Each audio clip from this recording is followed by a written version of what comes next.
Bem-vindos aí para mais um vídeo, tá?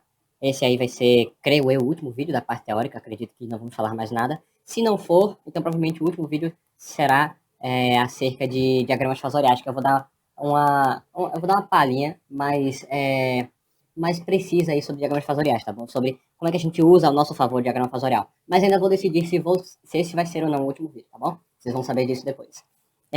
A gente vai começar agora falando sobre aquelas coisas que a gente já falou na primeira unidade, de corrente contínua, sobre divisor de corrente de tensão, enfim, tudo que eu já falei que a gente pode replicar aqui também para técnica fasorial. A primeira coisa que a gente vai fazer é divisor de corrente e divisor de tensão, tranquilo? E aqui eu sempre vou usar nomenclatura generalista, tá bom? Eu nunca vou falar de R ou J especificamente, ou JX especificamente, eu sempre vou falar de Z, tranquilo? E a gente sabe que esse comportamento de Z vai se manter da impedância Z, vai se manter aí independente de qual seja a natureza dessa impedância, tranquilo? Então vamos começar com o divisor de tensão, beleza? Eu vou ter aqui uma fonte de tensão, um fasor fonte de tensão, tranquilo? Geral, dependente dele qual for. E aqui eu vou ter força do hábito, uma impedância que eu vou chamar de Z1 e uma outra impedância que eu vou chamar de Z2, tranquilo? Então, essa impedância aqui, eu vou ter uma queda de tensão aqui, tranquilo, que eu vou chamar de V1, e eu vou ter uma queda de tensão aqui chamada V2, beleza? Perceba, para completar a lei de Kirchhoff das tensões, eu tenho que V, fasor V, é igual a V1 mais V2, tranquilo? Eu tenho também que essa corrente aqui, pela lei de Kirchhoff das correntes, é a mesma corrente que essa aqui, que é o fasor corrente I, tranquilo? Então eu tenho que V1 é igual a Z1 vezes I, e eu tenho que V2 é igual a Z2 vezes I. Beleza? Então, eu tenho esses resultados aqui, tranquilo? E eu vou ter, meu objetivo aqui é calcular quem é V2, sem calcular V2, sem precisar calcular quem é a corrente I. Se eu pego essas duas equações aqui e jogo nessa maior, eu vou ter o seguinte, que fasor V é igual a V1 mais V2, e isso aqui vai ser igual a Z1 mais Z2, e colocando a corrente I em evidência, vai dar isso aqui. Então, quem é a corrente I? I é igual a tensão da fonte dividido por Z1 mais Z2, beleza? Substituindo agora, por exemplo, aqui, a gente vai ter então que V1, fasor V1, vai ser igual a Z1 dividido por Z1 mais Z2 vezes a tensão da fonte, tranquilo? Ou seja, e temos aqui V2 como sendo igual a Z2 vezes I. Quem é I? Aqui, Z1 mais Z2 vezes V, tranquilo? Então, percebam que agora a tensão V1, ela continua sendo proporcional à impedância, que não é mais resistência, é impedância Z1, tranquilo? E proporcional a V, em relação à impedância total, a soma das impedâncias, beleza? E V2 é proporcional à impedância Z2, em relação à soma das impedâncias total, e também proporcional à tensão V, tranquilo? Ou seja, um comportamento extremamente similar ao da primeira unidade. A diferença é que agora, esse cara aqui é um número complexo, então ele tem um módulo e tem um ângulo. Então, aqui não é somente uma questão de você ter um Z1 muito grande e muito pequeno. O ângulo dele também pode influenciar se esse cara, inclusive, agora, sem que o Z1 e o Z2 tenham uma resistência negativa, o módulo de V1 pode ser maior que o módulo de V, sim, sem problema nenhum, no divisor de tensão, tá bom? Isso pode acontecer, justamente porque eu estou introduzindo uma outra grandeza aqui, que é o ângulo da minha impedância. Tranquilo? O ângulo da impedância influencia também no módulo de V1, tá bom? Então, essa é a diferença básica aí da técnica fasorial para o circuito da primeira unidade, que é a corrente contínua, tranquilo?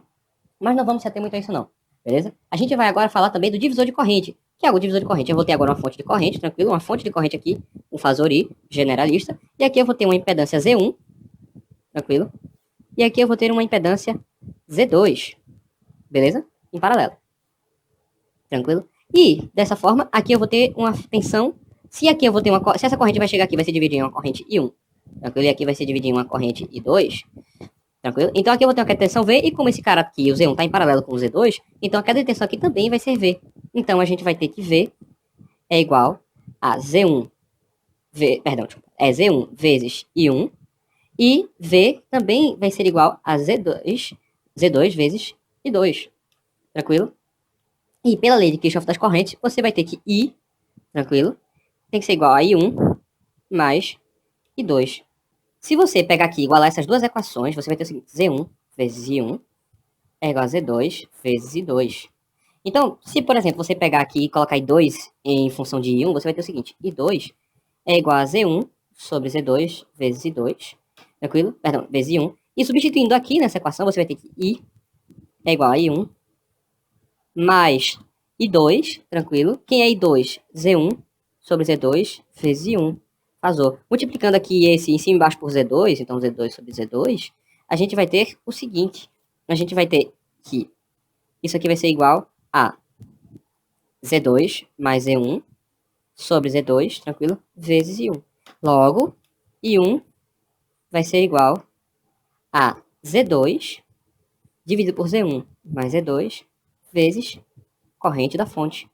Tranquilo? E se a gente estender esse resultado para outra situação, que é quando eu pego aqui e coloco I1 igual a Z2 sobre Z1 vezes I1, vezes 2, perdão. Esse resultado que a gente vai obter aqui vai ser que I2 vai ser igual a Z1 sobre Z1 mais Z2 vezes o faso aí da fonte. Então, temos de novo o resultado bastante parecido. E mais uma vez, tá? A magnitude da corrente aqui, ela aqui nesse cara aqui, perdão, ela pode ser maior que a magnitude da corrente da fonte, justamente porque o ângulo, a forma como você tem tanto o módulo quanto o ângulo dessas impedâncias aqui, dessa e dessa, eles atuam, eles alteram, eles interferem no módulo da grandeza corrente. Tranquilo? Então, você agora a sua variação de magnitude, ela não acontece sozinha. Você tem uma variação de magnitude e uma variação de ângulo, que depende tanto da magnitude dessas impedâncias dessa corrente aqui, quanto da magnitude e quanto também dos sinais dos ângulos dessas impedâncias e dessas correntes. Tranquilo? É um fator. Agora fica um pouco mais complexo, o problema se torna um pouco mais complexo, mas assim, ainda dá para calcular. Não é nada impossível, e agora você só tem que ficar mais atento na hora de interpretar o resultado, tá bom? Então, essa parte de divisores de corrente de tensão vai ficando por aqui. E aí, na próxima sessão desse vídeo, a gente vai falar sobre equivalências entre impedâncias. Impedância paralela, impedância séria. Eu vou falar também de alguns macetezinhos interessantes antes da gente seguir em frente, tá bom? É isso. Até daqui a pouco. Não.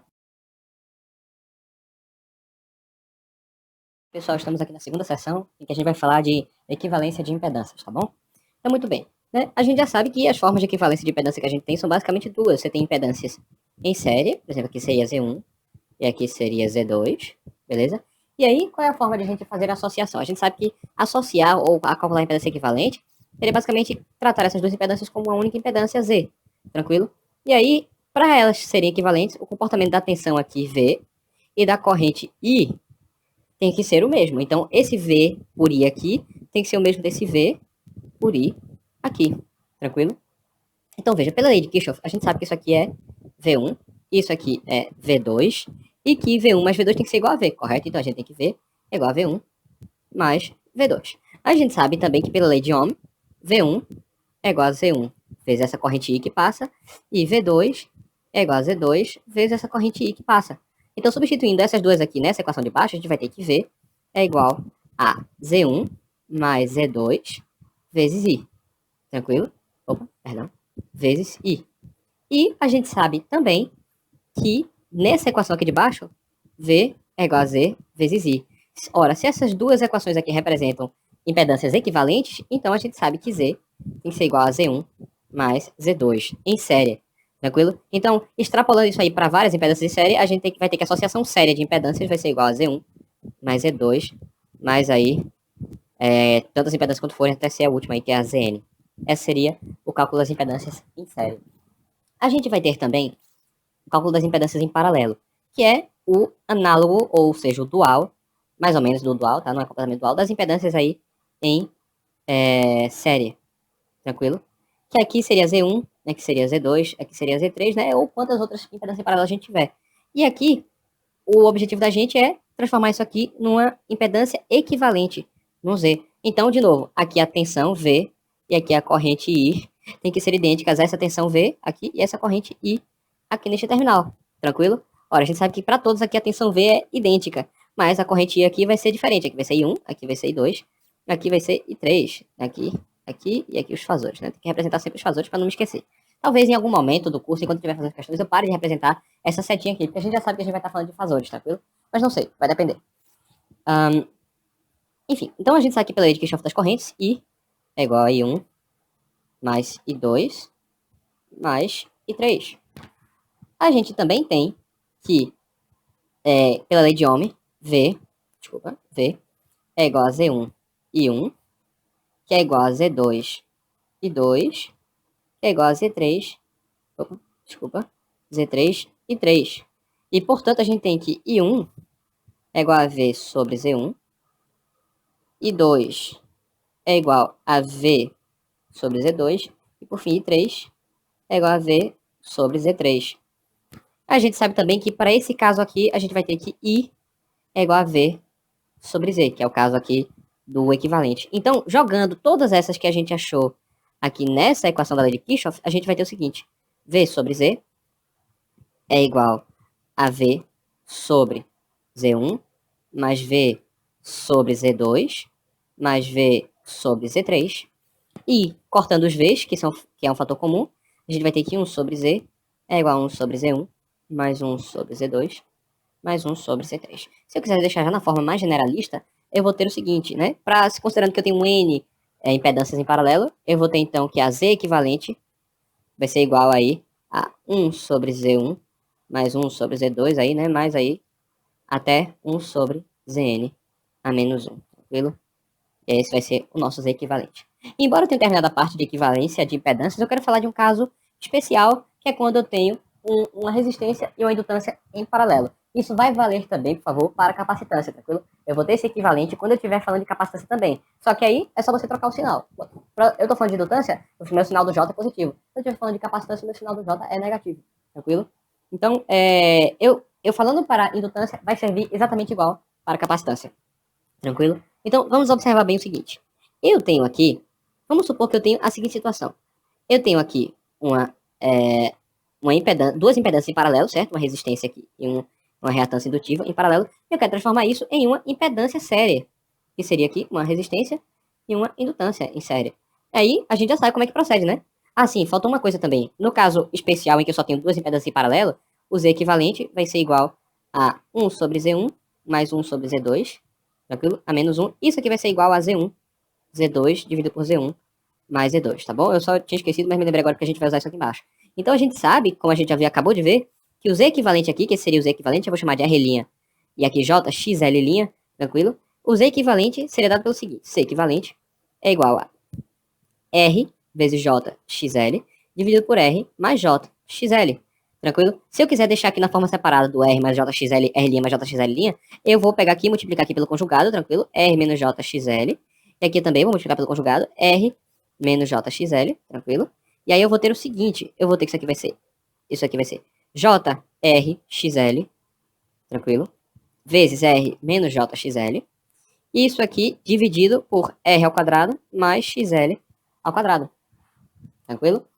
Então, a gente vai ter que o Z equivalente vai ser igual a R vezes XL ao quadrado, tranquilo? Que é esse cara aqui multiplicado por esse, R mais XL ao quadrado, dividido por R ao quadrado mais XL ao quadrado, mais J, tranquilo? Que é esse cara aqui multiplicado por esse, J, R ao quadrado vezes XL, dividido por R ao quadrado mais XL ao quadrado. Esse Z equivalente é esse cara aqui. Então, a gente vai ter, portanto, que o R' vai ser igual a R XL ao quadrado, dividido por R ao quadrado mais XL ao quadrado. E a gente vai ter que o XL' vai ser igual a R ao quadrado vezes XL, dividido por R ao quadrado mais XL ao quadrado. Tranquilo? Então, se a gente quiser passar de paralelo para a série, quando a gente tiver essa situação em específico, tá? A gente pode usar essas fórmulas aqui, essa formulação. R' XL. Mas, se a gente quiser fazer o caminho contrário agora, eu tenho aqui o R, aqui eu tenho o JXL, tranquilo? Então, isso aqui vai ser o R, esse aqui vai ser o JXL, e eu quero passar para um equivalente que seja em paralelo. Então, aqui seria o R', tranquilo? E aqui seria o JXL'. Então, a gente teria aqui o R' e o JXL', tranquilo? Se a gente quiser fazer esse caminho contrário agora, dá para fazer? Dá. Vou provar como é que faz, tranquilo? A prova, eu vou usar essa mesma resposta aqui, sendo que ao invés de ser o R' aqui desse lado e o X' desse lado, vai estar ao contrário. Para essa situação aqui, a gente vai ter que esse R aqui, ele vai ser igual ao R', é o paralelo entre esses dois. Então, R', esse mesmo resultado aqui, é o mesmo resultado que vai aparecer aqui. R' vezes XL' ao quadrado, dividido por R' ao quadrado, mais XL' ao quadrado. E a gente vai ter que esse cara aqui, que seria no caso esse cara agora, vai ser igual ao XL, vai ser igual ao R' ao quadrado, vezes XL', dividido por R' ao quadrado, mais XL' ao quadrado. Tranquilo? Se eu pegar esses denominadores aqui que são comuns e passar para esse lado aqui, eu vou ter então as duas equações que são as seguintes. R vezes R' ao quadrado mais XL' ao quadrado. Isso aqui vai ser igual a R' vezes XL' ao quadrado, não é isso? E a segunda equação vai ser xl vezes r' ao quadrado mais xl' ao quadrado, tranquilo? Isso aqui vai ser igual a r' ao quadrado vezes xl', tranquilo? É esse resultado que a gente vai ter. Se a gente pegar essa equação e dividir por essa, a gente vai encontrar o seguinte. Esse cara vai cortar com esse. A gente vai ter r sobre xl vai ser igual a r' vezes xl' ao quadrado dividido por r' ao quadrado vezes xl'. Se a gente cortar esse cara com esse e esse cara com esse, isso aqui vai ser igual a xl' dividido por r'. Vai ser igual a r dividido por xl. Se agora eu pego, vamos fazer um exemplo aqui, xl' e deixo em evidência, ou seja, eu passo esse r' aqui embaixo multiplicando, isso aqui vai ser igual a r vezes r' dividido por xl. Se agora eu pego essa equação aqui e substituo aqui em cima, por exemplo, aqui em cima, eu vou ter então que r vai ser igual a r', tranquilo, vezes xl ao quadrado. Quem é xl? É r sobre xl ao quadrado vezes r' ao quadrado, dividido por r' ao quadrado, mais xl ao quadrado. Quem é xl ao quadrado? É r sobre xl ao quadrado vezes r' ao quadrado. Tranquilo? Então vai ser igual, dividido por isso aqui. Certo? Se eu colocar o r' ao quadrado em evidência, isso aqui vai ser igual ao seguinte. Isso aqui vai ser r sobre xl ao quadrado vezes r' ao cubo, dividido por 1 mais r sobre xl ao quadrado vezes r' ao quadrado. Opa, isso corta com esse cara aqui. E eu posso multiplicar em cima e embaixo por xl ao quadrado. Então a gente vai ter r sendo igual a r ao quadrado dividido por xl ao quadrado mais r ao quadrado vezes r'. Então esse aqui vai cortar com esse e eu passo para o outro lado. Então a gente vai ter que r' vai ser igual a xl ao quadrado mais r ao quadrado dividido por xl. Perdão, por r dividido por r. Então, se eu quiser encontrar o r, partindo dessas informações aqui, eu já tenho. É só jogar nesse resultado aqui. Se agora eu quiser encontrar esse cara, a gente vai recair no problema análogo. Sendo que, ao invés de eu pegar esse resultado aqui, xl' igual a r sobre xl vezes r', o que eu vou querer fazer é o seguinte, eu vou pegar o r', vai ser igual a xl sobre r vezes xl'. E aí eu vou substituir nessa equação aqui em cima. Então, substituindo nessa equação, a gente vai ter o seguinte, xl vai ser igual a r' ao quadrado vezes xl, que eu estou transferindo aqui embaixo, r' ao quadrado mais xl' ao quadrado. Substituindo essa equação aqui, a gente vai ter o seguinte, a gente vai ter que isso aqui vai ser igual a xl vezes, quem é r' ao quadrado? Vai ser xl ao quadrado, xl sobre r ao quadrado, beleza? Vezes xl', opa, esse aqui é o xl' ao quadrado. Isso aqui vai estar dividido por xl' ao quadrado mais r' ao quadrado. Quem é r' ao quadrado? A gente já sabe. Isso aqui é xl sobre r ao quadrado vezes xl' ao quadrado. Se eu colocar o xl' aqui embaixo em evidência, isso aqui vai ser igual ao seguinte. Vai ser xl sobre r ao quadrado vezes xl' ao cubo dividido por 1 mais xl sobre r ao quadrado vezes xl' ao quadrado. Esse corta com esse, tranquilo? E aí, a gente vai ter o seguinte, se eu multiplicar em cima e embaixo por r ao quadrado, a gente vai ter o seguinte, xl vai ser igual a xl ao quadrado dividido por r ao quadrado mais xl ao quadrado, tranquilo? Vezes xl'. Isso aqui vai cortar com esse. Por fim, você vai ter que xl' vai ser igual a r ao quadrado mais xl ao quadrado dividido por xl, que é o parecido com esse, o análogo com esse. Então, caso você queira descobrir quem é a reatância indutiva daqui de baixo, a partir dessas informações, é só você usar essa fórmula. Perceba, tá? Por mais que eu tenha mudado aqui o sentido, ou a posição, né? O r quadrado depois, isso pouco importa. A soma aqui vai ser a mesma. Ou seja, essa soma aqui, ela vai ser sempre igual. Essa vai ser sempre igual. Então, o r' é proporcional ao inverso de r, e a esse cara aqui, tranquilo? E o xl' é proporcional ao inverso de xl e esse cara aqui, tranquilo?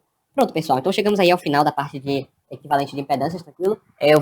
A próxima sessão, a gente vai falar sobre associação de fontes, tranquilo? Primeira associação de fontes e equivalência entre fontes. E aí, na sessão seguinte a essa, a gente vai falar de equivalente determinado. Tá bom, pessoal? Bom, por enquanto é isso. Espero vocês na próxima sessão.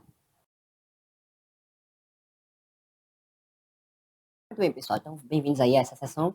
A gente vai continuar aqui na terceira sessão, beleza? Falando sobre fontes. Mais especificamente, né, sobre fontes de corrente alternada, que é o assunto dessa terceira unidade, tranquilo? a gente vai ter aqui as fontes, beleza, de tensão, e essas fontes de tensão agora não vão mais apresentar só a magnitude, como era o caso da primeira unidade, tranquilo? Elas vão apresentar agora uma magnitude e um ângulo, beleza? Isso aqui vai fazer toda a diferença, porque isso vai meio que jogar por água abaixo a nossa capacidade de fazer uma representação gráfica da equivalência entre fontes, tranquilo? Mas, ainda assim, isso não vai retirar algumas propriedades. A mesma coisa também vai para a fonte de corrente. O que eu estiver fazendo para a fonte de tensão aqui vai fazer para a fonte de corrente, tá bom? Então, quais são essas propriedades que eu vou falar? São basicamente a associação entre fontes. A primeira propriedade básica, a fonte continua sendo a mesma. Ela vai fornecer a mesma tensão, a fonte de tensão no caso, independente da corrente que passe por ela, e a fonte de corrente vai fornecer o mesmo fasor corrente, tranquilo? Independente da tensão que haja em cima dessa fonte de corrente. E as propriedades continuam as mesmas. Se você curto-circuitar uma fonte de tensão, a corrente que sai dela vai para infinito. E se você abrir uma fonte de corrente, a tensão nos terminais da fonte de tensão vai para infinito também. Então você continua não podendo nem curto-circuitar a tensão, nem abrir fonte de corrente. Mas o que eu vou fazer agora é a associação de fontes, tranquilo? O que é a associação de fontes? É você fazer a fonte equivalente. Vamos supor o seguinte, vamos supor que você tem, por exemplo, uma fonte de tensão V1, uma fonte de tensão V2 e uma fonte de tensão V3, por exemplo. Tranquilo? Vamos supor, isso aqui é V1, é um fasor V1 aqui. Tranquilo? Aqui você tem V2 e aqui você tem V3. Pela lei de Kirchhoff das tensões, a tensão aqui, V, beleza, tem que ser igual à soma dessas três. Logo, uma fonte equivalente aqui seria uma fonte que nesses terminais representaria a soma dessas três tensões, então V, de modo que V, beleza, seria igual a V1 mais V2 mais V3. Então, associando essas fontes em série, a gente consegue fazer isso aqui. Se agora eu tiver fontes de tensão associadas em paralelo, beleza? Vou colocar só duas aqui. Tranquilo? Se eu tiver V1, não, bota 3 logo. V2 e V3, tranquilo? Você tiver aqui o fasor V1, aqui o fasor V2 e aqui o fasor V3. O fasor V aqui, e aqui você tiver o fasor V. Pela lei de Kirchhoff das tensões, V1 tem que ser igual a V2, tem que ser igual a V3, tranquilo? E que tem que ser igual a V. E por que isso é verdade? Isso é verdade, teoricamente falando, né, pela teoria, por causa da lei de Kirchhoff das tensões. Mas e se não for? E se eu pegar, por exemplo, uma fonte de 10 volts no ângulo 0 grau e uma fonte de 11 volts no ângulo 0 grau e colocar as duas juntas, vai dar problema. Por quê? Eu vou ter uma circulação infinita de corrente entre elas. Isso é o que a gente chama de paralelismo. As fontes, quando são colocadas em paralelo, quando a gente está falando aqui de corrente alternada, elas têm que ter a mesma fase e elas têm que ter o mesmo ângulo. Tranquilo? No mundo real, essas variações podem ser mínimas. Você pode ter uma variação mínima de magnitude, quando eu falo a mesma fase, perdão, tá? Fase e ângulo é a mesma coisa. Tem que ter a mesma magnitude e o mesmo ângulo. Quando a gente tem variações mínimas de magnitude e ângulo no mundo real, isso não gera problema. Porque a gente tem impedâncias internas, que impedem um fluxo descontrolado de corrente, de potência, que não é o caso de fontes ideais, tranquilo? A gente tem que ter aqui o paralelismo perfeito, ou seja, o θ de todas as fontes, o θ1 tem que ser igual a θ2, que tem que ser igual a θ3, que tem que ser igual a θ, tranquilo? E o V1, que aqui eu tô falando de módulo agora, tem que ser igual a V2, tem que ser igual a V3, que tem que ser igual a V, tranquilo? Quando eu coloco fontes em paralelo, isso tem que acontecer. Agora, falando da associação de fontes de corrente, é o problema dual da associação de fontes de tensão. Enquanto as fontes de tensão não podem ser colocadas em paralelo de qualquer jeito, as fontes de corrente podem ser colocadas em paralelo de qualquer jeito, sim. Tranquilo? Vou botar, por exemplo, aqui. Não, bota tudo pra cima mesmo. Tranquilo? E aqui pra cá. Coloca curto-circuitado, né? Só pra ser coerente. Então, cada fonte aqui tem um fasor, certo? Aqui seria o I1, aqui seria o I2, e aqui seria o I3. Tranquilo? E a corrente equivalente que sairia aqui, que seria a fonte equivalente ser representada por uma única fonte, que gerasse essa mesma corrente, tranquilo? Pela lei de Kirchhoff das correntes, essa corrente aqui, I que sai, que seria essa fonte de corrente aqui, ela tem que ser igual à soma dessas três outras correntes. I tem que ser igual a I1, mais I2, mais I3, tranquilo? Porque essas três correntes estão entrando no mesmo nó e está saindo a corrente I. Se eu tivesse algumas correntes... E aí é a convenção que a gente usa da lei de nó, tá? Se a gente diz que a corrente está saindo do nó, por exemplo, ela é positiva. Se a gente colocasse todos os sinais aqui, isso aqui seria menos, menos, menos, isso aqui seria igual a zero. Então, se a gente diz que a corrente está saindo do nó, ela é positiva. Se a gente diz que a corrente está entrando no nó, ela é negativa. Então, a gente tem que usar essa convenção de sinais para poder estabelecer essa igualdade, tranquilo? Então, só cuidado aí quando você forem fazer a convenção de sinais, tá bom? Então, isso aqui é igual. Eu só posso representar todos os sinais positivos porque eu estou representando correntes entrando, correntes saindo do nó em lados diferentes da igualdade, tranquilo? Então, só cuidado com isso aí. Então, a fonte de corrente equivalente a essas três em paralelo é a soma das correntes. Se agora eu colocar essas fontes de corrente em série, tranquilo? Aqui e aqui, e aqui é por isso que eu digo que o problema é dual, beleza? Eu venho aqui, curto-circuito elas. Então, o equivalente dessa fonte de corrente aqui, tranquilo? Tem que ser uma fonte de corrente de magnitude I, aqui sendo I1, aqui sendo I2 e aqui sendo I3, tranquilo? E essa corrente aqui tem que ser igual a I. E, portanto, se essas estão em série, então eu tenho que essa fonte de corrente aqui, I1, o fasor I1 tem que ser igual ao fasor I2, tem que ser igual ao fasor I3, que tem que ser igual ao fasor I. Todas essas correntes têm que ser iguais. Por quê? Justamente porque se eu tiver diferença de corrente, eu vou estar impondo duas correntes diferentes no mesmo, na mesma malha. E isso significaria que eu estaria tendo uma impedância infinita e, portanto, uma tensão infinita para poder, no mesmo ramo, diminuir a corrente que estaria passando por ele. Tranquilo? E aí, isso causaria um problema, óbvio, que seria uma tensão infinita. Um fluxo infinito de potência. Dessa forma, para que essa igualdade se mantenha, eu vou ter que todos os ângulos, ou seja, θ1 tem que ser igual a θ2, que tem que ser igual a θ3, que tem que ser igual ao ângulo θ. E as magnitudes I1, I2 e I3 tem que ser idênticas e iguais a um valor aí, I, que seria o valor dessa fonte equivalente, tá bom? Pronto, pessoal, equivalente de fonte é isso. O que a gente vai falar agora é sobre fontes equivalentes ideais, tá? A gente falou de fontes equivalentes ideais. A gente vai falar agora sobre equivalência entre fontes de tensão de corrente com impedância, tranquilo? Na primeira unidade a gente falava de equivalência entre fontes com resistência, certo? Agora a gente vai falar de fontes equivalentes com impedância interna. Então, que fontes equivalentes são essas? Essa é mais ou menos o mesmo modelo. Se eu tenho uma fonte de tensão aqui, eu tenho que representar a impedância interna nesse sentido aqui.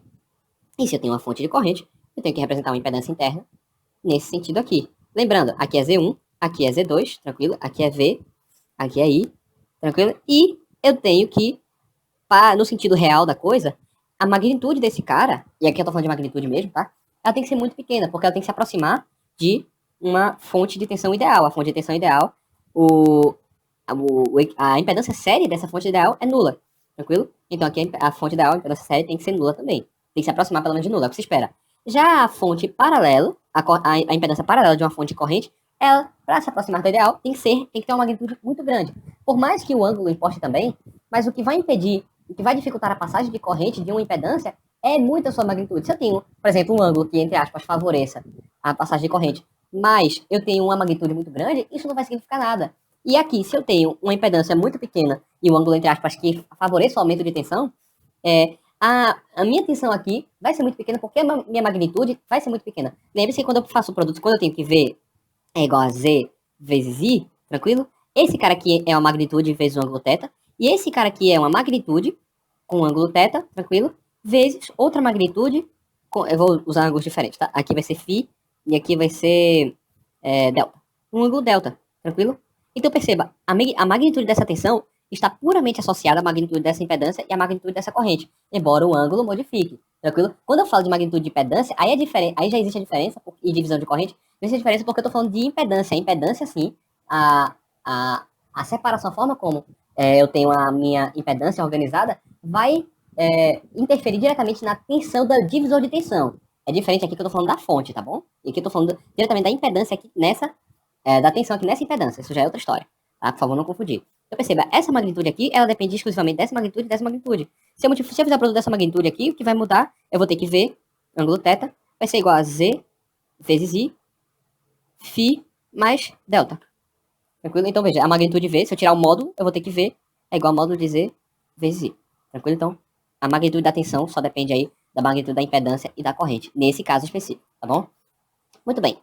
Vamos voltar ao problema. A gente não vai falar necessariamente de uma situação real, a gente vai falar de equivalência entre fontes. Se essa impedância for muito pequena, a gente já viu, é o resultado esperado, que essa impedância Z2 aqui seja igual a essa impedância Z1. A gente tem que averiguar se isso realmente é verdadeiro. Como é que a gente faz? Primeiro, para que uma fonte seja equivalente a outra, o comportamento da saída tem que ser mantido, ou seja, a tensão aqui VS, tranquilo, e aqui a corrente IS tem que ser idêntico o comportamento deles, VS e aqui IS, tranquilo? Então, de novo, a gente vai avaliar para mais de um ponto, tranquilo? Para mais de um ponto de carga, por exemplo, aqui o curto-circuito, a gente vai avaliar, e a gente vai avaliar também para circuito aberto. Então, avaliando aqui o VS para circuito aberto, nesse caso o VS, ele é igual a V. E para o curto-circuito, o VS é zero, e aqui, nesse caso, né, a corrente aqui, I, é igual a zero. E nesse caso aqui, a corrente IS, no caso, né, vai ser igual a V sobre Z1.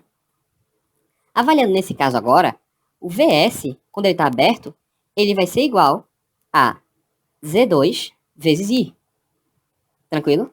E quando eu tenho um curto-circuito, e aqui, né, o IS é igual a zero. E quando eu tenho um curto-circuito, então meu VS vai para zero, e eu tenho que o meu IS vai ser igual ao I da fonte.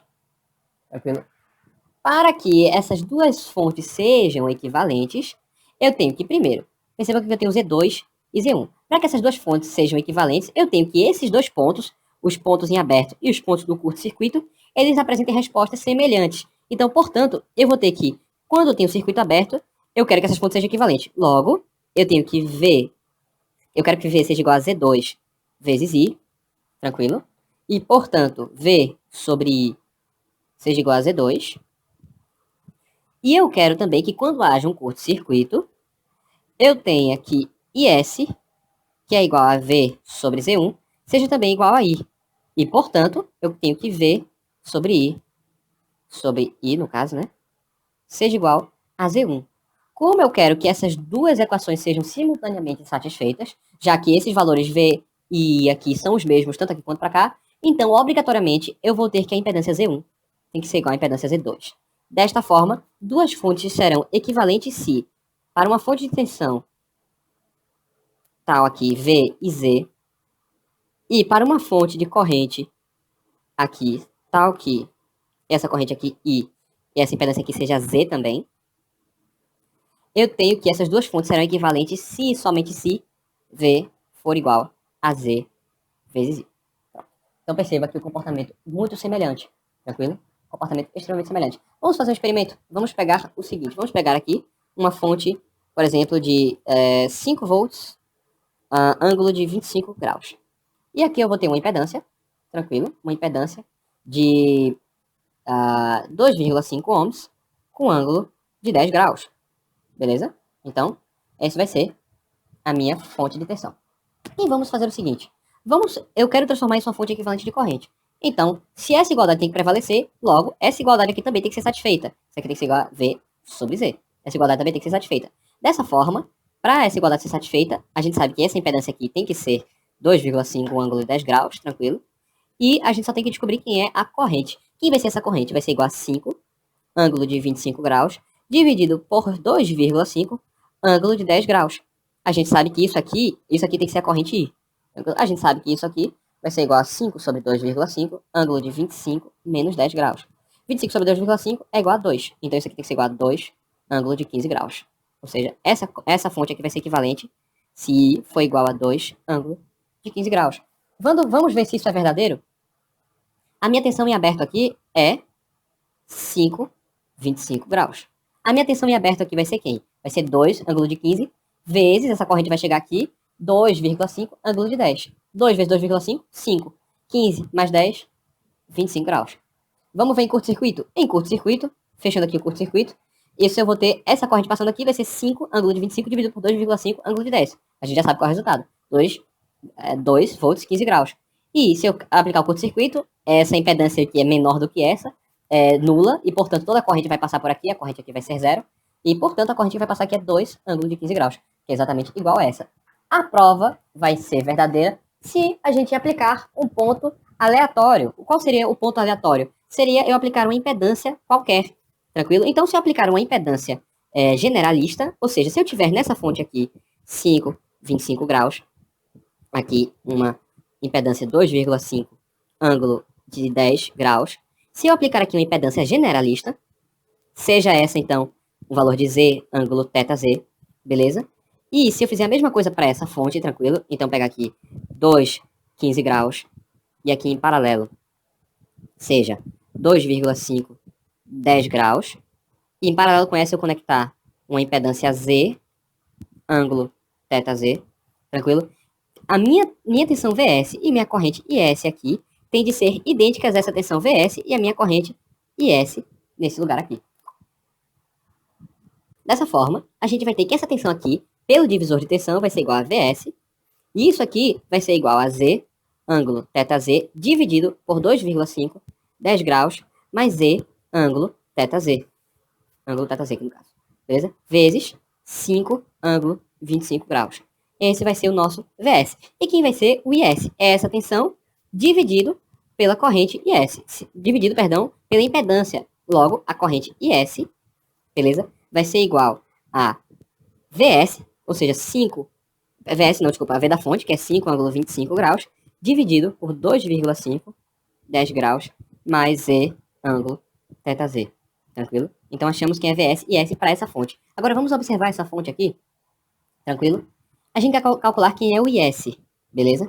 O IS aqui vai ser igual ao IS do divisor de corrente. Então, a gente vai ter que IS, que é o que essa corrente chega nessa impedância, ela vai ser igual a... Ela é proporcional a essa impedância aqui. Então, essa vai ser igual a 2,5, ângulo 10 graus, dividido por 2,5, 10 graus, mais Z, ângulo θz, vezes a corrente, que é 2, ângulo 15 graus. Se eu multiplicar 2 ângulo 15 graus por 2,5 ângulo 10 graus, a gente já sabe que isso vai dar, né? Isso vai dar a tensão V da fonte. Isso então vai ser 5 ângulo 25 graus, beleza? Esse vai ser o IS. Opa, resultado aqui já bateu. A gente precisa garantir que o outro resultado vá bater também, beleza? Quem vai ser esse valor de VS? VS é igual a essa impedância aqui vezes essa corrente. Logo, VS tem que ser igual a Z, ângulo θz, dividido por 2,5, θ 10 graus, mais Z, ângulo θz, vezes 5, ângulo 25 graus. Opa, bateu, idêntico. Então, comprovamos que essas duas fontes são equivalentes, ou seja, o comportamento da saída delas se mantém independente da carga que eu coloque. Muito bem, pessoal. Essa foi essa sessão. A próxima sessão, como eu falei, nós vamos falar de equivalente de Thevenin. E depois da sessão de equivalente de Thevenin, vamos ter a última sessão que vamos falar de transferência de potência. Tranquilo? Essa última sessão de transferência de potência ela vai ser um pouquinho mais diferente, portanto mais complicada, porque a gente aí vai ter umas nuances. Tranquilo? A gente tem potência ativa e potência reativa, então a coisa se torna um pouco mais complicada. Bom, pessoal, no mais é isso. Espero vocês na próxima sessão. Pessoal, então voltamos aqui para a quarta sessão. Acredito que essa sessão vai ser bem rapidinha, porque ela é só equivalente a Thevenin Norton. Eu não vou fazer uma conta com vocês, só vou mostrar para vocês como é que a gente faz os cálculos. Eles vão basicamente se manter idênticos mesmo. Tranquilo?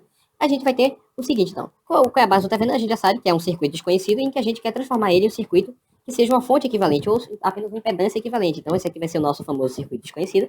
Tranquilo? E esse circuito, sendo o circuito linear, que é o circuito que a gente trata aqui, tranquilo? Ele vai ter uma fonte, uma tensão aqui, VS, desconhecida, mas ele vai ter um padrão, e vai ter um padrão também de uma corrente IS, beleza? Linear, que é um padrão linear. Apesar que a gente tá falando aqui de tensão e de ângulo, é um padrão linear, tranquilo? É um padrão facilmente calculável.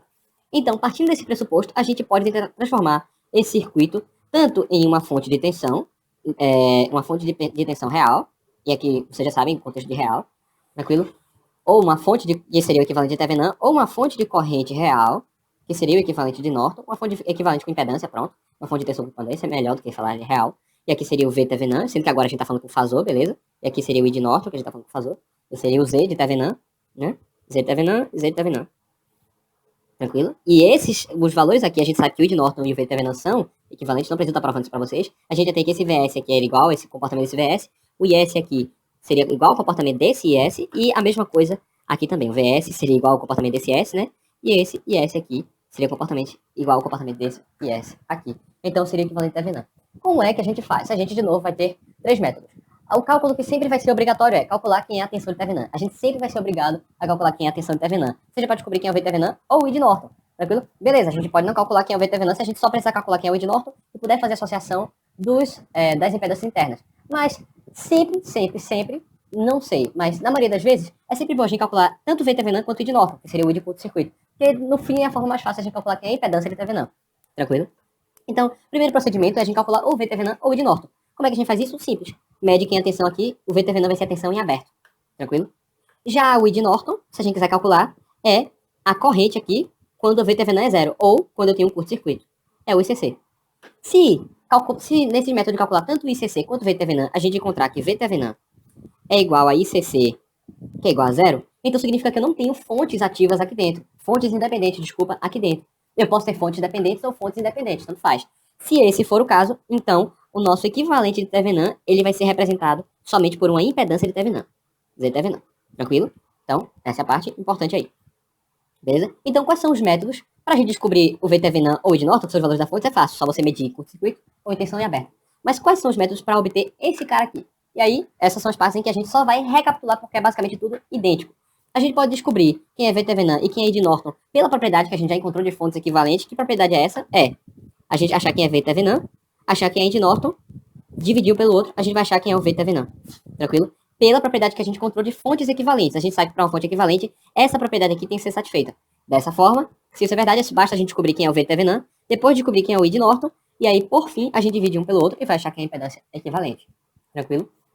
Mas a gente pode não achar dessa forma. beleza? A gente pode ter que o sistema aqui, ele é puramente resistivo. Se ele é puramente resistivo, eu posso fazer associação de impedâncias, beleza? Eu posso fazer equivalência de impedâncias internas e conseguir descobrir quem vai ser o Z de Thevenin a partir dessa associação de impedâncias internas, tranquilo? Agora, isso só vai acontecer se eu tiver um circuito acho que eu falei puramente resistivo, se falei, peço perdão.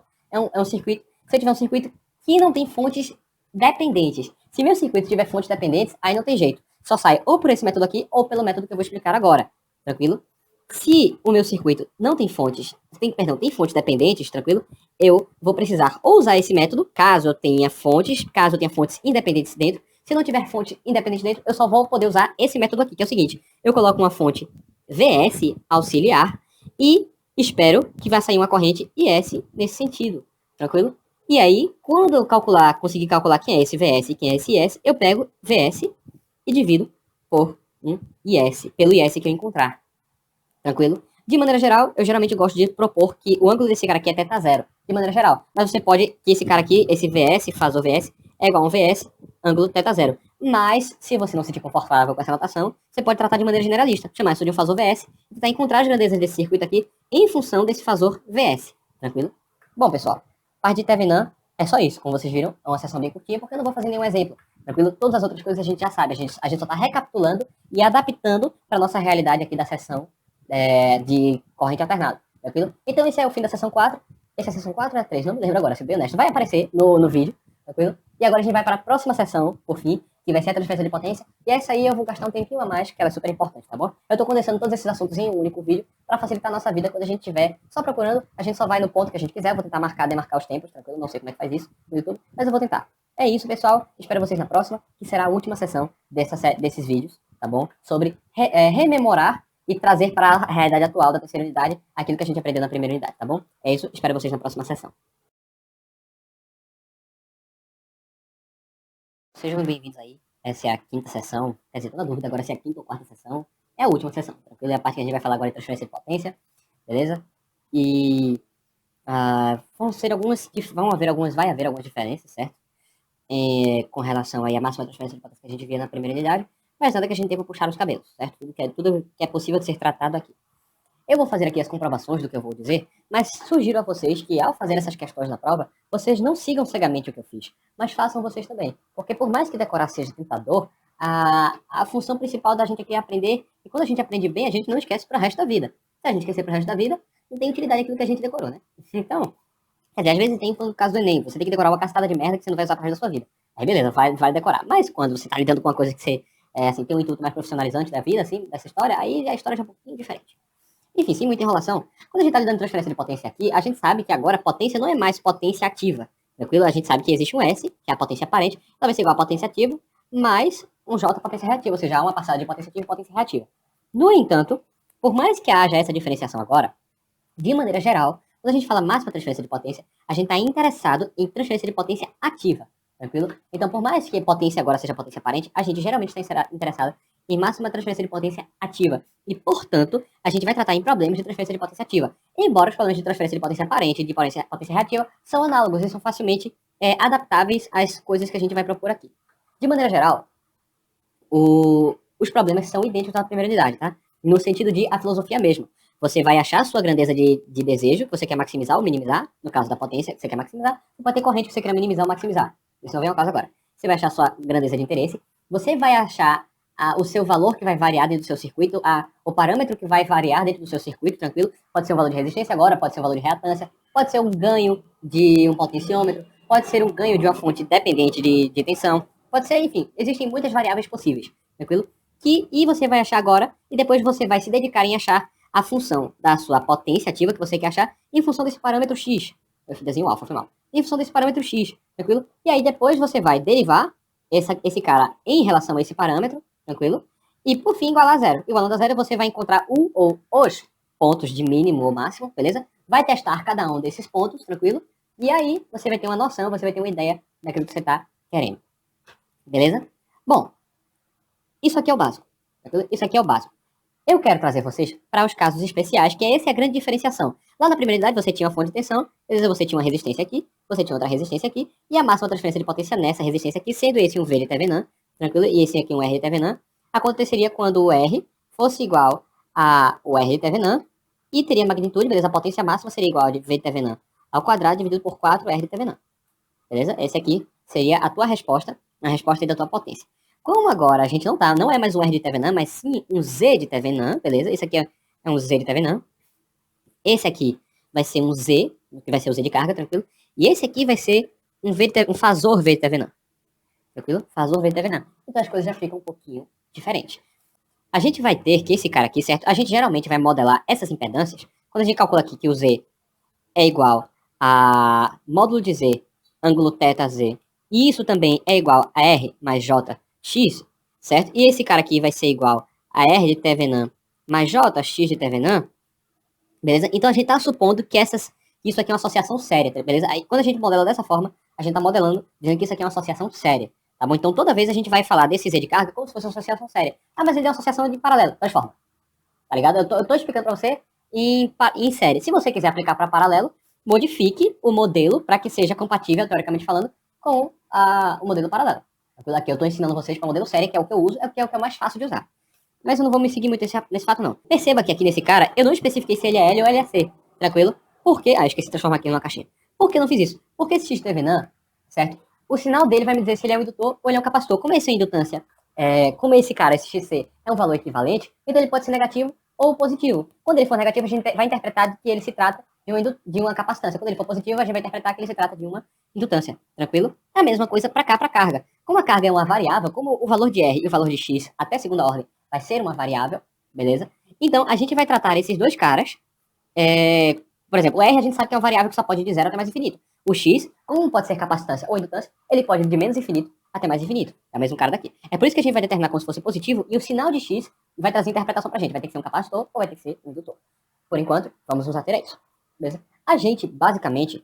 e aí, né, o problema que a gente já sabe. Qual é a máxima transferência de potência ativa para essa impedância, tranquilo? Dado que, aí, esses dados que é o que a gente vai dar agora. A gente tem 4 possibilidades gerais, tranquilo? E as variações de uma da outra a gente pode conseguir encaixar aí facilmente. Primeira possibilidade geral. Você tem que a possibilidade 1 é que tanto R, que o Z igual a R mais JX, beleza? Sejam variáveis. Tanto R é variável quanto X é variável. E mais, são variáveis livres, tranquilo? E aí já complica um pouco, porque se são variáveis livres, então a minha potência não vai ser mais um P de R. Vai ser um P de R e um P de X, tá ligado? Então já é uma situação de duas variáveis. Então, eu vou ter que determinar os valores de mínimo para o valor estacionário, que seja, né? É porque isso é mais pra frente. Tranquilo, essa parte em cálculo numérico. Em cálculo numérico não, desculpa. Em métodos numéricos, métodos computacionais, perdão. Então você vai ter aqui esse cara como sendo uma função de duas variáveis. E para isso, a coisa não muda. Só fica um pouco mais complicado, mas a coisa não muda. Primeiro você vai ter que achar a sua função dessas duas variáveis. Como é que vai acontecer? Tranquilo? Simples. Vamos dar uma olhada aqui no problema. Ele quer a potência ativa, beleza? A potência ativa nessa carga.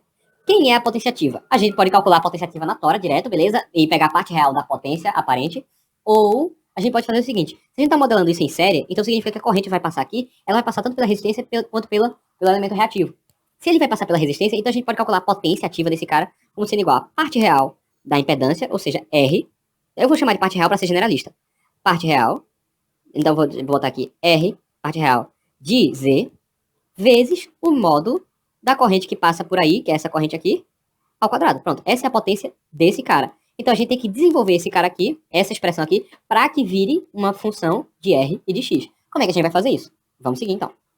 Beleza? Quem é essa corrente I? Essa corrente I, a gente sabe que ela vai ser dada por I, vai ser igual a V de Thevenin, tranquilo? Tudo em fasor aqui, dividido por Z de Thevenin, mais esse Z da carga. Beleza? E aí, se eu expandir, isso aqui vai ser igual a V Thevenin, dividido por R de Thevenin, parte real com parte real, parte imaginária com parte imaginária, mais R, que é a variável, mais J, X de Thevenin, mais X. Tranquilo? Que eu vou chamar aqui de parte real de Z, e aqui eu vou chamar de parte imaginária de Z. Tranquilo? Aí, para parte real de Z, eu vou chamar de X, de X, e para parte imaginária de Z, eu vou chamar de Y, beleza? XY. Então, se eu calcular quem é quem é esse módulo ao quadrado de I, esse cara aqui é I vezes I conjugado. Isso aqui vai ser igual a módulo de V Thevenin ao quadrado, beleza? Dividido pelo módulo dessa impedância aqui, série, dessa impedância equivalente série, ao quadrado. Então vai ser é R de Thevenin mais X, isso aqui é o quadrado, sabendo quem é esse X, mais X de Thevenin, beleza? Mais Y, isso aqui é o quadrado. Tranquilo? Achamos. Então, quem é a potência ativa em função de x e de y? P de x e de y vai ser igual a parte real de z, ou seja, x, tranquilo? Vezes módulo de v de Thevenin ao quadrado, dividido por r de Thevenin, beleza? Mais x ao quadrado, mais x de Thevenin, beleza? Mais y ao quadrado. Pronto. Essa fórmula aqui é a fórmula geral. Se eu deixar dessa forma aqui, é a fórmula geral. Beleza? Parte real e parte imaginária. Só lembrando depois de substituir o que é x por parte real e o que é y por parte imaginária de z. Tranquilo? Aí, sendo essa fórmula real, a gente tem que derivar isso aqui e calcular quem vai ser o ponto que anula essa derivada primeira. E essa derivada primeira, se você já fez cálculo 1, você sabe que isso aqui é igual ao vetor gradiente. Então, o vetor gradiente de P, beleza? De P, ele vai ser igual a derivada parcial dessa equação aqui com relação a x, beleza? E aqui, ou seja, é del P, del x, e embaixo vai ser a derivada parcial de P com relação a y, del P, del y. E isso aqui tem que ser igual ao vetor nulo, para que seja um ponto ou de máximo ou de mínimo, tranquilo? Então, para não encher você com conta, eu vou fazer a conta aqui, vou colocar no timelapse, e aí, quando chegar no resultado final, a gente se encontra.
Pronto, pessoal. Então, quais foram os resultados que a gente obteve aqui nessa conta? A gente obteve o seguinte.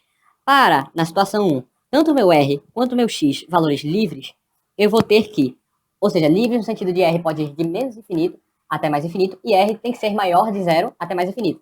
Por que eu falo que R tem que ser maior que zero? Se R for menor do que zero, eu não vou ter potência ativa. Então, R tem que ser maior que zero. Acabei esquecendo de mencionar isso, mas me lembrei durante as contas, então estou trazendo aqui para vocês. R tem que ser maior do que zero, porque senão não há transferência de potência ativa para a carga. Dessa forma, quando eu tenho aquela situação, eu tenho que R tem que ser igual a R de Thevenin e o meu X, a parte imaginária do meu Z, tem que ser igual a menos X de Thevenin. Tranquilo? Ou seja, eu tenho que o meu Z de carga tem que ser igual a Z de Thevenin conjugado. Tranquilo? Quando eu tenho essa situação em que as duas variáveis são livres, tá? Tanto R quanto X são livres. O que vai acontecer é que eu vou ter agora a segunda situação, que é quando eu tenho que Z é igual a R mais um X fixo. Tranquilo? Eu vou chamar aqui de X0. Quando eu tenho essa situação, e de novo, o X0 pode ser de menos infinito a mais infinito, mas agora ele é um valor fixo. Quando eu tenho essa situação, eu chego aqui na mesma fórmula padrão aqui, beleza? Que é a fórmula que eu sempre vou estar usando, que é essa aqui, P de XY. Com a diferença que o Y agora é zero, é um Y0. Tranquilo? Então agora vai ser um P, beleza? A tua potência vai ser P de X. De novo, quero calcular a potência ativa na resistência. Então, P de X, Y0. E isso aqui vai ser igual a X, beleza? Vezes quem? Vezes V de Thevenin, módulo de V de Thevenin ao quadrado, dividido por, né? R de Thevenin mais X ao quadrado, mais X de Thevenin beleza? Mais y0, tranquilo? Mais y0. Agora eu vou de novo voltar para a timelapse e resolver aqui e trago o resultado para vocês de como é que fica como é que deve ser a impedância, tranquilo? Para que haja máxima transferência de potência ativa para essa carga.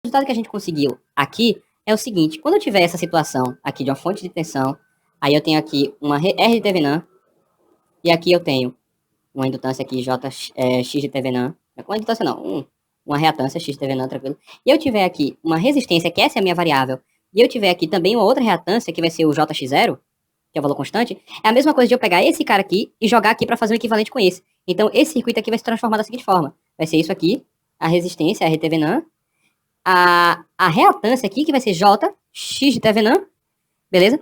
Mais X0. E isso aqui vai ser o R. E o teu R vai ter que ser igual ao módulo desse valor aqui. R vai ter que ser igual a módulo da impedância equivalente. Esse Z ao módulo de Z equivalente. Desse Z equivalente aqui. Ou seja, vai ter que ser igual a raiz quadrada de R de Thevenin ao quadrado mais X de Thevenin, beleza? Mais X0 ao quadrado. Esse vai ter o seu valor de R. Isso é quando eu tenho um valor de X fixo. E perceba que a situação vai se tornar especial quando o meu X fixo for igual a menos V Thevenin. Quando X fixo for igual a menos V Thevenin, esse aqui vai ser igual a raiz quadrada de R de Thevenin ao quadrado, vai ser igual a R de Thevenin. Tranquilo? Ele se degenera para a situação que a gente já conhece, que é como se fosse uma situação específica dessa aqui. Tranquilo? Quando agora eu tenho a situação 3, que é com o trocado agora. O Z é igual a um R0 mais o JX, ou seja, o X é a tua variável. Então eu tenho que transformar da forma padrão, tranquilo? E da forma padrão, a tua potência, beleza? Isso aqui vai ser igual a um X0, isso aqui vai ser igual a Y. Tranquilo? Então a tua potência vai ser em função de X0, Y, ela vai ser igual agora a X0 vezes parte imaginária, vezes módulo de V Thevenin ao quadrado, dividido por R de Thevenin mais X0 ao quadrado, mais X de Thevenin mais Y, isso aqui ao quadrado. E aí, de novo, vamos para a timelapse, fazer a derivada, e aí eu chego com o resultado final para você.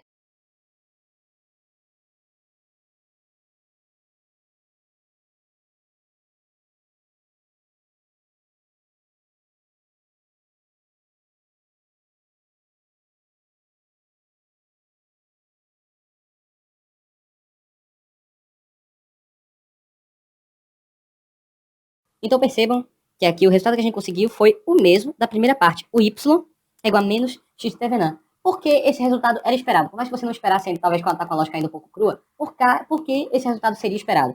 Porque perceba, quando eu diminuo o meu valor de Y, eu tenho uma impedância que é o seguinte, é como se eu tivesse assim, eu tenho uma parte real da impedância e a parte imaginária. O módulo da minha impedância é esse aqui. Quando eu coloco duas impedâncias em série, vai ter o módulo de uma mais o módulo da outra, entendeu? O que acontece? Não é mais, né? Vai ter o ângulo, óbvio, mas, enfim, quando eu diminuo esse cara aqui, quando eu faço ele ir para negativo, o que acontece? Eu tenho, por exemplo, duas impedâncias. Uma aqui, essa é a impedância de carga, beleza? Esse aqui é o R fixo. E essa impedância aqui, que eu vou escrever agora, por exemplo, é a impedância de Thevenin. Então, esse aqui é o R de Thevenin, esse aqui é o X de Thevenin, beleza? Se esse cara aqui vai para zero, por mais que esse R zero aqui seja diferente do R de Thevenin, quando esse cara vai para menos X de Thevenin, quando eu somo as duas, esse cara aqui se cancela com esse. A minha corrente que vai passar é a menor possível, porque é a soma dessa com essa. Mas observe, se eu tiver uma limitação, por exemplo, de Y, ele tem que ser maior ou igual a zero. Ou seja, Y, ou ele é nulo, ou ele é uma indutância. Ele não pode ser uma capacitância. O que acontece? Como é que a gente faz para discernir esse resultado? Perceba uma coisa. Essa derivada primeira aqui, ó, esse cara é constante e positivo, isso aqui é o módulo, então é positivo, positivo. Esse cara aqui tem que ser maior que zero. Então toda essa função é positiva e tem um sinal negativo na frente. Então, essa função é decrescente para y, para todo intervalo em que esse cara aqui for positivo. E quando é que esse cara aqui é positivo? Esse cara aqui vai ser positivo para y indo de mais infinito até y maior do que menos x de Thevenin. Quando y for igual a x de Thevenin, essa função aqui fica nula, se anula. Quando y é maior do que x de Thevenin, essa função aqui, ela é negativa, ou seja, ela é decrescente, ela continua decrescente. Se ela continua decrescente, então a gente sabe que o maior valor dessa função, p de x, em relação a y, vai acontecer no menor valor possível de y, que a gente sabe que aqui, nesse caso, quando y não é limitado, é o menor valor de y possível, que continua e ainda faz essa função ser decrescente, é para x no limite, ou seja, x igual a menos x de Thevenin. Vai ser o menor valor dessa função aqui, que no caso é zero. Quando eu tenho uma limitação, o meu menor valor de y passa a ser zero, nesse caso aqui. Então, essa função vai atingir o seu maior valor no menor valor de y possível, que nesse caso é y igual a zero. Então, caso eu tenha uma limitação para a minha reatância da carga, ou seja, caso a minha reatância da carga ela só pode ser ou indutiva ou ela só pode ser capacitiva, perdão, ela só pode ser indutiva e, portanto, ela só pode atingir tal valor. Ela só pode ir de mais infinito até zero. Então, o meu valor mínimo vai acontecer no mínimo valor de y. Tranquilo? Porque essa função, como é o nome? Essa função, ela é decrescente. Então, decrescente para y. Então, no mínimo valor de y, eu vou ter a minha máxima transferência de potência para para a minha resistência da carga. Bem, falta ainda uma última situação, que é a situação 4, que é quando o meu z é igual a alfa vezes módulo de z, ângulo θz. Em outras palavras, isso é a mesma coisa de alfa vezes R0 mais J alfa vezes X0. Ou seja, é quando o meu módulo, quando só há uma variação no módulo de Z, tranquilo?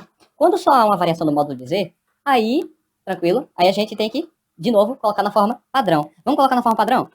Quem é a forma padrão? A gente sabe que é P em função de X0 e de X e de Y. No caso, não é de X e de Y, agora é P em função de alfa. Quem é P em função de alfa? Tranquilo? A gente quer calcular a potência transferida para esse alfa R0 aqui. Lembre-se que agora o meu valor de R0 está variando com alfa, tá? Então é alfa R0. Então alfa R0 vezes módulo de V Thevenin ao quadrado dividido por R de Thevenin mais alfa R0 ao quadrado mais X de Thevenin, beleza? Mais alfa X0, beleza? Ao quadrado. E aí, timelapse, vou voltar para vocês com o resultado daqui a pouquinho.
Então perceba bem, o resultado que a gente obteve foi bastante interessante. Alfa tem que ser tal que o módulo da nova função seja igual ao módulo de Thevenin. Acha que não? Vamos observar. Quem é esse Z0 aqui? Esse Z0, tranquilo?